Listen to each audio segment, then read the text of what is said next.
The Battle of the Atlantic was the longest-running naval battle of the Second World War. It conjures up memories of the navies of Britain, the United States, and Canada battling Germany's U-boats to safeguard convoys of ships between North America and Europe. However, few people would think of the Brazilian Navy in the context of that battle. Yet the Navy of Latin America's largest country played a small yet very significant role in the Battle of the Atlantic, as well as other arenas. Let's take a closer look at the little-known history of the Brazilian Navy in World War II. Although a minor navy by world standards in the early 20th century, the Brazilian Navy, or Marinha do Brasil as it's known in Portuguese, was a major navy in South America. As in so many things, Argentina was Brazil's eternal rival, and the two countries enjoyed an undeclared, albeit quite intense competition between their navies. By the 1920s, only Brazil and Argentina, together with Chile, had blue water navies in South America. In the lead-up to the First World War, the Brazilian had been small but remarkably modern. The country's naval plan of 1905 had seen the construction of 2 dreadnoughts, 2 cruisers, 10 destroyers, and 3 submarines. Her flagship dreadnought, the Minas Gerais, was even more powerful than Britain's much-admired HMS Dreadnought. The São Paulo was the other, also impressive dreadnought that Brazil boasted at the time.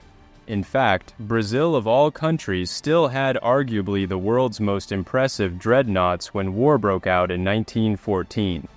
Meanwhile, Argentina was so annoyed at Brazil's acquisition of those 2 dreadnoughts that it almost immediately ordered 2 dreadnoughts from American shipyards, namely the Rivadavia and the Moreno, which started the South American dreadnought race as it became known, which Chile would later join as well. By the late 1930s, the Brazilian Navy had stalled. She still had valuable, noteworthy vessels, but they were aging rapidly. Her fleet included her 2 famous dreadnought battleships, the Minas Gerais and the São Paulo, as well as 2 light cruisers, 8 destroyers, 12 corvettes, 2 tankers, 3 submersibles, although some sources state they had 4 and 3 gunboats together with 12 lighter river gunboats. Plans were underway to replace the outdated Para-class destroyers of 1906, with 6 H-class destroyers being ordered from Britain in 1938. However, these were requisitioned by the Royal Navy in 1939, so Brazil went on to build 3 of its own destroyers at the shipyards at Ilha das Cobras in Guanabara Bay in Rio de Janeiro, completed between 1943 and 1944. Coincidentally, Ilha das Cobras is the home of the Brazilian Navy's arsenal to this day. Thanks to her large economy and international trade in minerals and wide range of natural resources, Brazil also had a sizable merchant navy. At the outbreak of war, her merchant navy numbered 305 vessels totaling 487,000 tons. This would increase to 652,000 tons by the end of 1941. This merchant navy would soon become the prime reason of why Brazil would eventually actively enter World War II. Brazil had opted to remain neutral when war broke out in September 1939. After all, the war was still distant and principally centered in Europe and, a little later, the Far East. Brazil had some unique internal factors, however. She had a large population of German descent, which was very pro-Nazi, as well as a significant number of citizens of Italian and Japanese descent, who also tended to be pro-Axis. These internal pressures did further influence the Brazilian government's stance regarding the country's neutrality, at least in theory. However, from the very beginning, Brazil was active in one key aspect: providing the Allies with access to her vast natural resources and significant industrial output. Brazil may have been officially neutral, but she was heavily intertwined with the Allied war effort from very early on, and the Germans were very aware of that. Enter her U-boats. U-boats were actively patrolling the waters off Brazil as early as March 1941. German attacks proved vicious. They would go on to torpedo and sink no less than 16 Brazilian merchant ships, resulting in significant losses of life not to mention many smaller vessels. For Brazil, things came to a head with the attack on Pearl Harbor by the Japanese on December 7, 1941. Suddenly, the war was a lot closer to Brazil and, importantly, the United States, its principal benefactor and naval ally, was now in the war.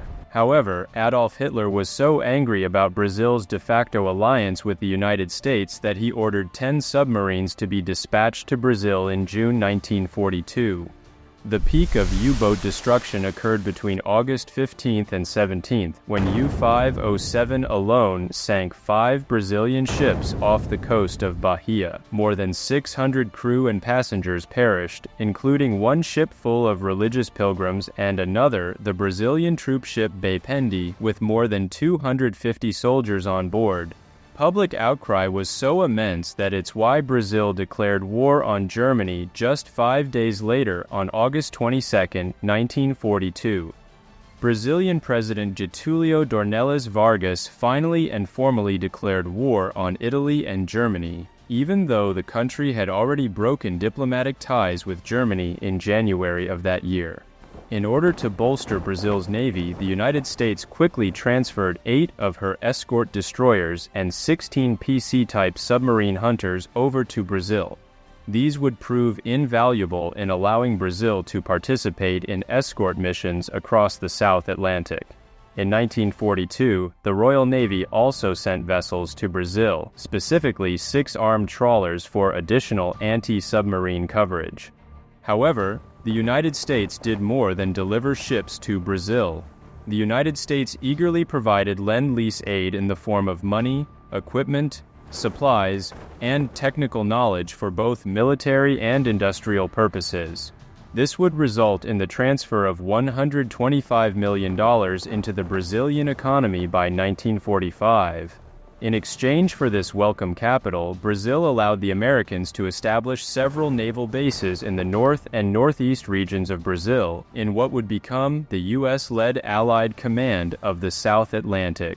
Another example of this strong alliance between the U.S. and Brazilian navies was when Brazil's Northern Naval Force merged with the U.S.-led Allied Fourth Fleet. The most important base for these operations was at Recife, formerly known as Pernambuco, although many other Brazilian ports were used for said operations. Meanwhile, Brazil's southern force was based in Rio de Janeiro and was particularly active in convoy activities in the South and Central Atlantic. In fact, by 1943, most German and Italian submarines sunk off the Brazilian coast were by U.S. Navy patrol planes flying out of Brazilian air bases. Losses were so great that the Kriegsmarine essentially abandoned its U-boat campaign off the Brazilian coast by the end of 1943.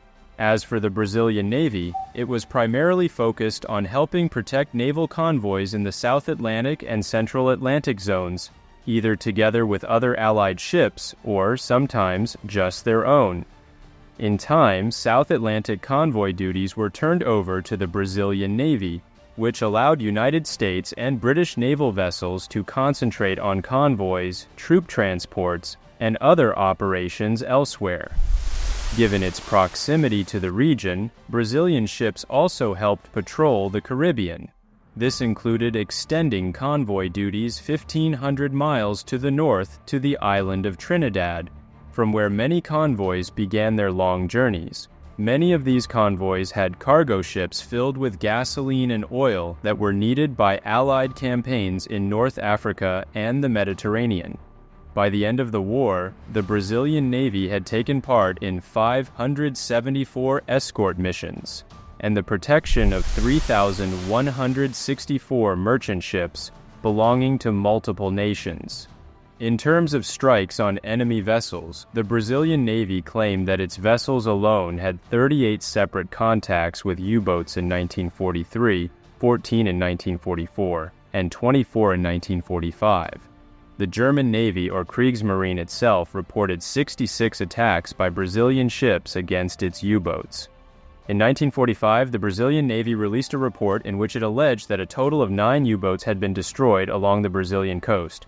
The U-boats listed were U-164, U-128, U-590, U-513, U-662, U-598, U-199, U-591, and U-161. The way in which these U-boats were lost is disputed, and of course, not all of them would have been hit by Brazilian vessels. Nevertheless, at the very least, that number of U-boats does indicate just how numerous and active U-boat operations were off the coast of Brazil. Brazil's naval losses included the sinking of the Vital de Oliveira, which went down on July 19, 1944, with 99 men on board when she was hit by a torpedo from the U-boat U-861. Just 2 days later, on July 21, 1944, a further 350 Brazilian sailors lost their lives when the corvette, the Camaquan, sank after being capsized by a storm. As for civilian losses, Brazil lost 32 of her merchant navy ships with the loss of 470 crew and 502 civilian passengers. One of the Atlantic Fleet commanders, Admiral J.H. Ingram, would have this to say at the end of the war: "Brazil did nobly, and her help as an ally stands out in Brazilian-American relations." Admiral Ingram singled out the hard work and tenacity of Brazilian officers and sailors, often under the worst of weather and equipment-related conditions.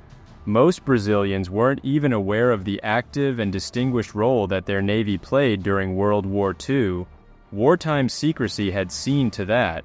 But, like all naval history, it was all divulged in the aftermath of the Second World War. The Brazilians had much of which to be proud.